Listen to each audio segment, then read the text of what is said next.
but we'll bring on our first guest. And she's written an amazing children's book. It's called Slavery and the African American Story. And uh, she's going to tell you why she decided to make this a children's book topic. But she does it from a child's perspective, and it's a very informative book and a timely book. So, Patricia Williams Dockery, welcome to Black Authors Matter TV. Thank you. Thank you for having me. So full disclosure, slavery and the African American story is oh, sorry, you can't see it, is a part of, I'm sorry, can you hear I me? see you put it in front of you. Oh, I can't. Okay. Yeah. Put it in front of you and close to you. Yeah, that's right. Okay, awesome. So Okay. it is in a series of books, the Race to the Truth series, which Penguin Random House has developed. So this one is about African American history. There's one about Native American history, Chinese exclusion in America and in American history, etc. So mine was one of the first two that came out. And so I actually was approached to write the book because I had written a young adult novel, and my editor thought that I was the right person to do this book. And I have to say that because I'm an anthropologist and I teach African American history and culture, I'm a Black nationalist. I am for our people, and I believe wholeheartedly in the importance of education. I jumped at the opportunity to write this book. In terms of developing the scope and the outline, all of that was mine. They just wanted a topic. They wanted the topic to be this topic, but I developed, every bit of information that is in the book. And so I'm really proud about it. And it is even though it's written for middle schoolers, I think everybody should read it. Sure. And I you was just going to ask. inspire you. It was still your inspiration. You would Yes. just approach Right. because you're so inspirational with what you do. You're wonderful. Thank you. Thank you. And Yes, you're an instructor at Morgan State University? yeah, so I'm Associate Vice President for Academic Affairs and was just newly promoted to full professor there. So yeah, Congratulations. thank you, thank you, thank you. Yeah, I've been in this teaching game for a long time. But I've always been, I think that I've always been like that seventh and eighth grader, standing in front of the class, like reading my stories. And this gave me the opportunity to write a story that we often don't hear. Much of the material that I cover in this book have, been left out of, the courses that I took even in graduate school. And I hope that it clears up a lot of, misinformation that we have about what happened to our people and the fact that they were resilient and they resisted, you know what I'm saying? So yes. Yeah, a lot of people complain about some of the material that's in the K through 12, I say, but especially K through 9, about our history here. And it's kind of glossed over. It's one chapter, if that, and some more expansive information is needed. Absolutely, absolutely. And I believe that the reason why it's glossed over is because, the majority, white folks don't want to necessarily hear about what their ancestors, did. And it's very hard.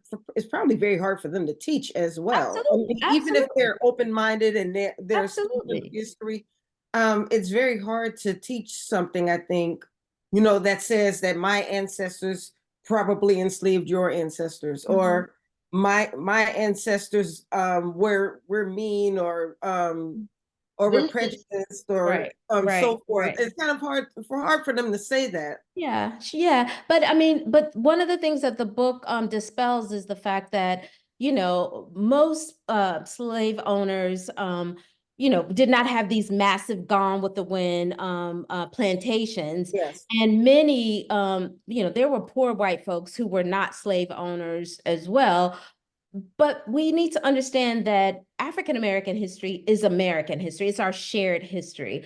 A couple of points that I just feel like, we just need to go on the record and talk about is when I grew up, I learned that, like millions of enslaved Africans were brought to the United States. Now, the truth of the matter is there were upwards of 10, 12 million and probably more enslaved Africans that were captured from the west coast of Africa, Senegambia, Angola, and those places, West Central Africa. But only 3% of those captured Africans came to the United States. So we're talking about, roughly about 400,000 trafficked Africans came to the United States. We also know that it was 2 to 1 men to women. And so one of the chapters in my book is on the research of my former graduate student. Now she's a newly minted PhD, Dr. Jennifer Caldwell. She is a geneticist at LSU. It's based on her research.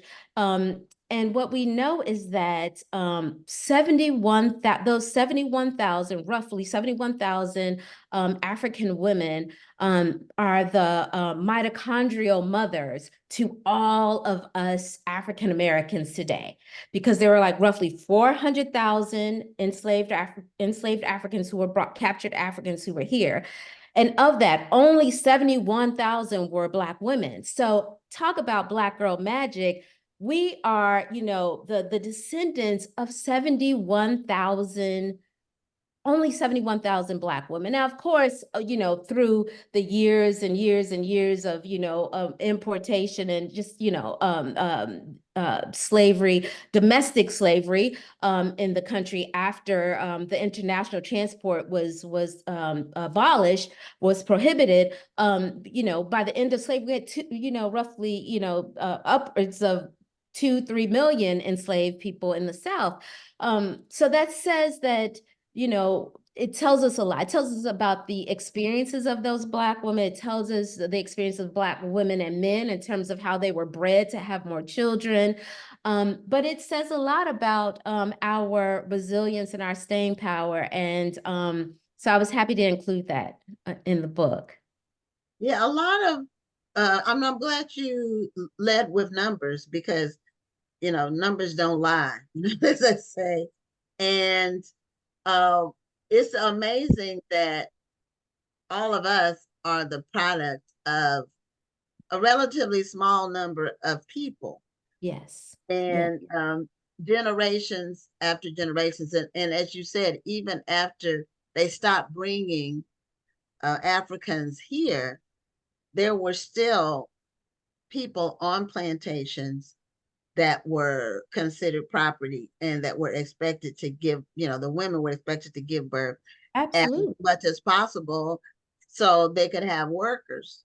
Which actually led to the wealth of white Southerners, right? Because before, it was an international thing, but now, I could just a white man could just go and purchase someone from a Virginia slave trafficker versus waiting for someone to bring a cargo of people from Africa. So so that it was important to include that, and also the fact that we had sitting presidents who were slave owners, and that the colonists were toiling with the idea of slavery even before the United States was formed. I also, would want everyone to know that there were Black people who were coming to the quote unquote New World or North America with the conquistadors, from places like Portugal, who were coming, with the Portuguese and with the Spaniards, to places like St. Augustine, Florida. And then, of course, eventually St. Augustine and Fort Mose in Florida becomes a refuge for runaway enslaved people later in the history. So I feel about St. Augustine. That's interesting.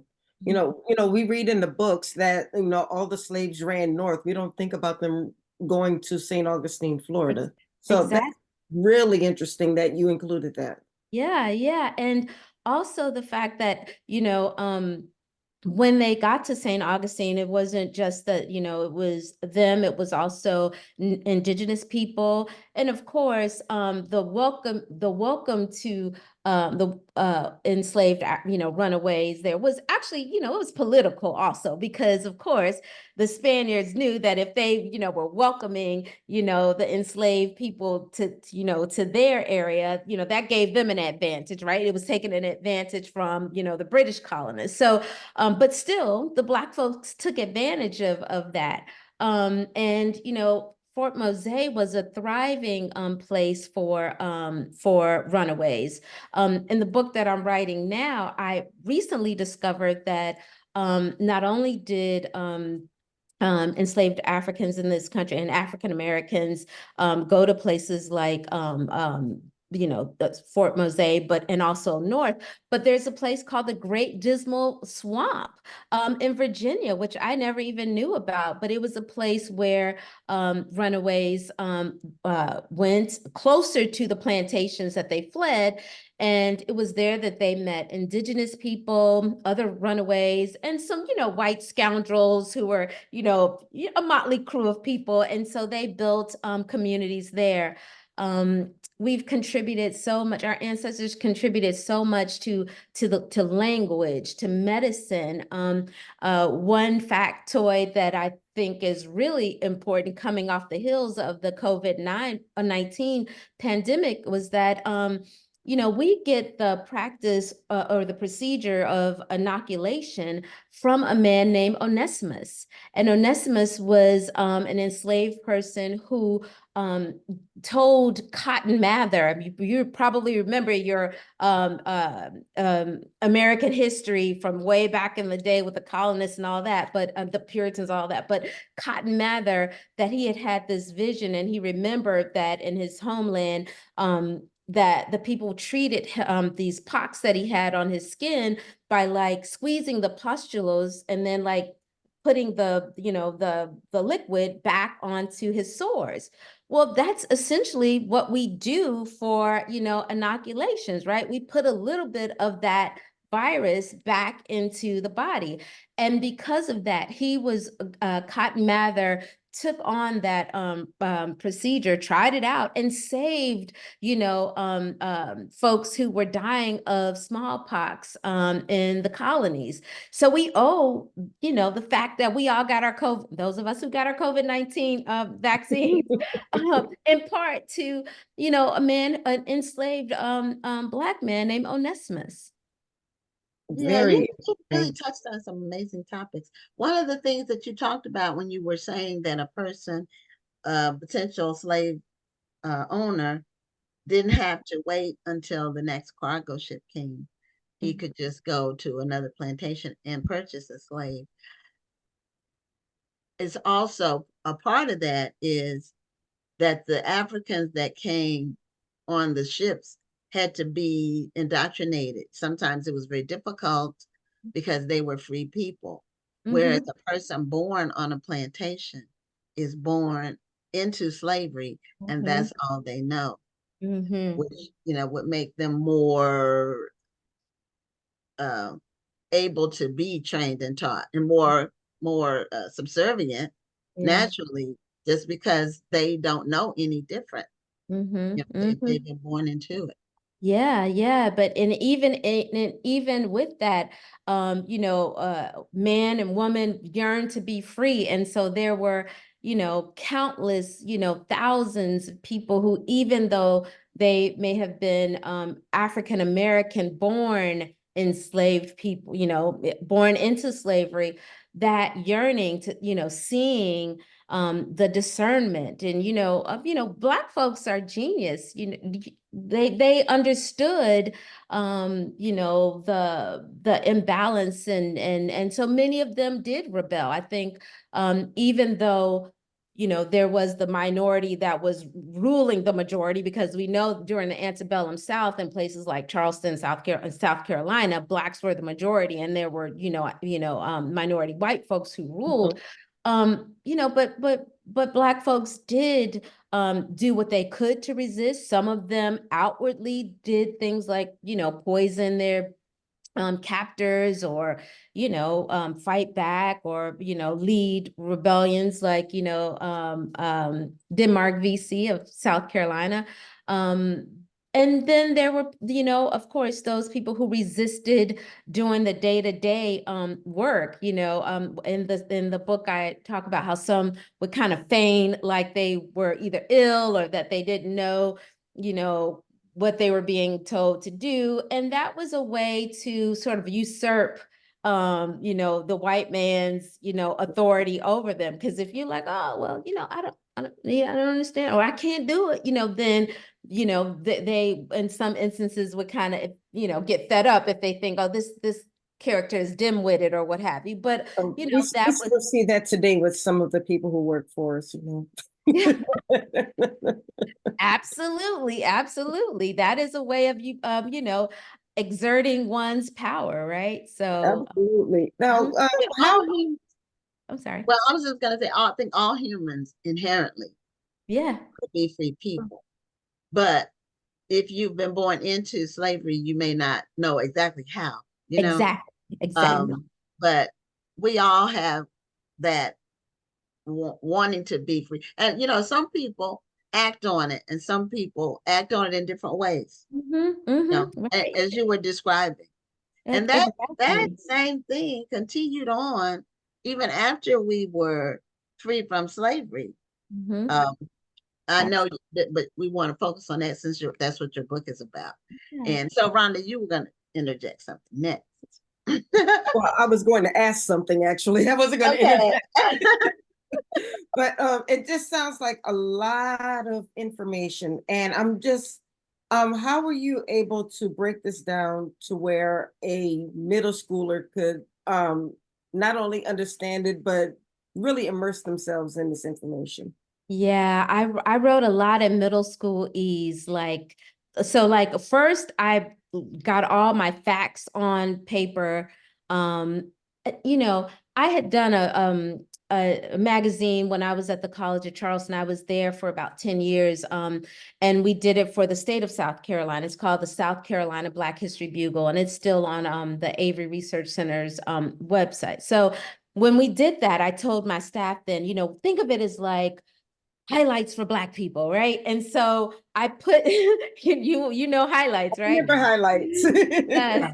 So I put on my like highlights, but my middle school hat, because I have a millennial kids. I mean, no, they're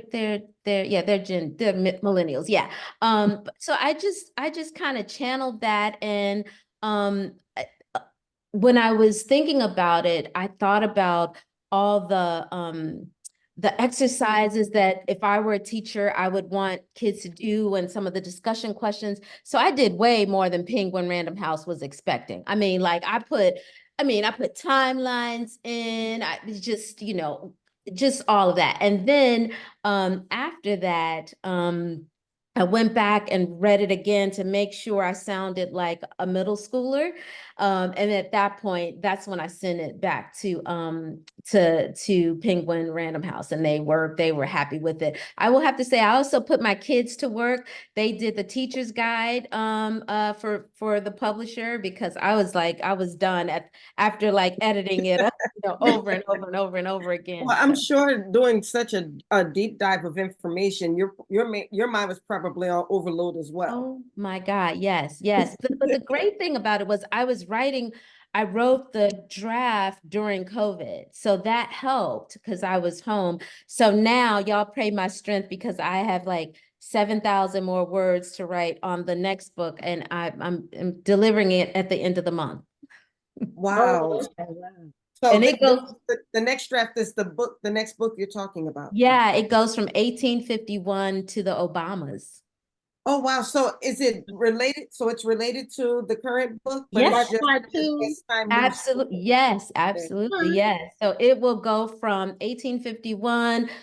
It'll deal with the Nebraska-Kansas Act, and then it'll go to Civil War, Reconstruction, all the way. So it is so much stuff in this book that I am like, oh my gosh. But it was important for me to include stop at the Obamas. Originally, we were going to stop at George Floyd, but it just got to be so big. Like it would have been like reading Black Reconstruction by Du Bois or something. It's too much.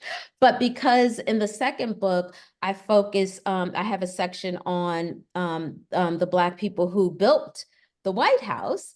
And I had found an article where First Lady Michelle Obama had talked about sort of the irony and, of being there, knowing that Black people had built it. So it starts with that, and then it'll bookend with them going to the White House. So, it's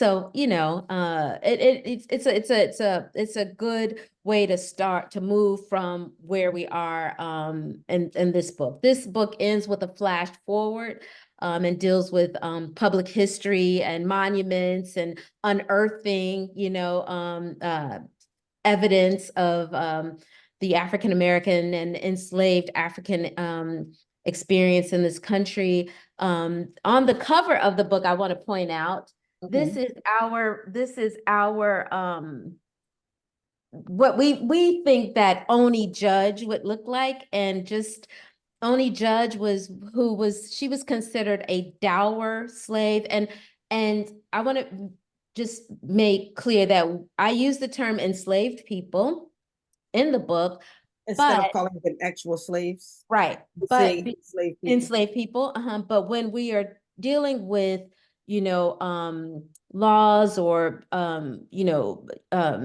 transcripts or the primary sources, we do use the vernacular of the day. I in the beginning of the book, I distinguish between what we use today versus what they used back then. So I just wanted to say that. So when I say she was a dour slave, I didn't want to say she was a dour enslaved person, but she was considered a dour slave. And a dour slave was a person who was passed down through inheritance. And so she was passed down to Martha Washington, the wife of our first chief commander, George Washington. Yes. Yes, exactly. And she escaped and made her way all the way to Canada. And even though George Washington writes, about, his sort of conflicting feelings around slavery and all of this, yada, yada, yada. I mean, he was a slave owner as a child. I mean, he inherited enslaved people from his father and then acquired them. And then being Martha's husband, he had the whole kit and caboodle. And he didn't just say, well, I'm so conflicted, y'all are all free. No. He did write in his will that they would be free. While I'm here, y'all got work to do. Exactly. So I have to be dead for you to have some freedom. I know, Yeah, right? I mean, that's ballsy. Let me just exactly. But that's white supremacy too, right? White male supremacy. But we won't let Martha off the hook, because he dies first, and then she doesn't want to let his people go. Well, he's not gonna do any actual work. Well, right. And actually, she's not used to working, and now you're saying that her husband died, now she has to go to work. She's not gonna do any work.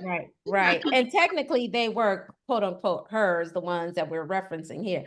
But the bottom line is, Only Judge got away from those jokers, and she, lived out her days. She did an interview for a journalist that ran in a paper, and so I include excerpts from that article.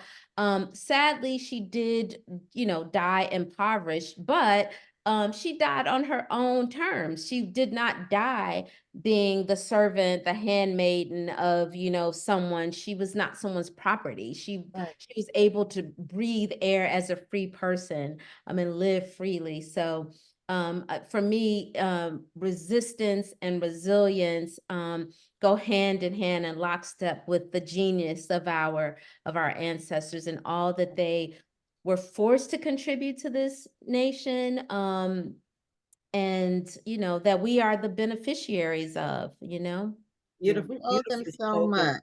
We have a number of people in the comments who are asking. Yeah. Oh, okay. They're asking. So go ahead, Ron, because I was gonna do that next. People are asking questions. Oh, okay. about one person in particular said, how can she get a few of the first book as gifts? And she said she can't wait for the second book. So she can purchase the book on Amazon. So they're priced so economically, they're just $8.99. So you can purchase them there on the Penguin page. Yeah.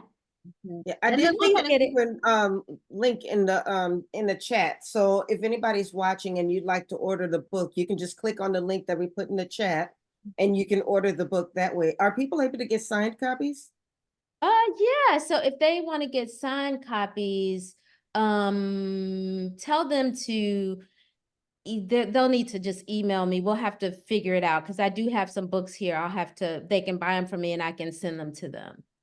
So just you okay. could, if you would want to give them my email address, that's perfectly fine. Well, what we can do, Absolutely. because we're at the end of the show, if Oh, you I'm can sorry. email me back your information about how people can get the autographed copies, and then we'll put it in the chat app, Okay. we'll put it in the chat after the show, and then Okay. people can get your book. Oh So I my have goodness. one final question, if you can answer it kind of sort of quickly. I don't know if it's a Okay. quick answer or not, but what kind of response are you getting from the schools that have adopted your book or required the book? Great response from Black teachers, white administrators, Black administrators, Black kids. So great response. I haven't, no one has said ban this book yet, but that's probably because they just, the people who are doing a ban and don't really know about it yet. But sometimes banning the book is like the best thing that they could do because Yes, then when they ban your book, that means you're about to sell 1 million Yeah, copies. the So banned books become absolutely. bestsellers. So Absolutely. Absolutely. So yes, yes, yes, it yes. makes them people want them. So Mhm.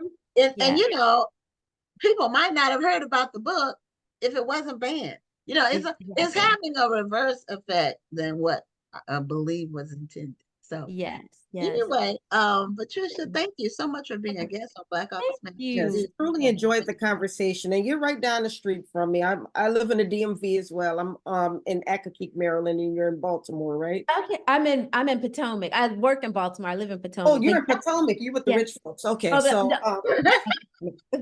with Dr. Rhonda, please let's get together. yes, let's get together. Yes, I appreciate you all thinking of me, and I'll get whoever needs some books, and we may be able to get some free books. I can ask Penguin. So if there's some Oh, that's teachers that wonderful. need some, to just send me a little note. That's Okay. wonderful. All Okay, righty. thanks so Take much. care, Have a y'all. great evening. All Okay. right. Thank Bye you. bye. Have a great night. You too. Bye bye. Bye-bye.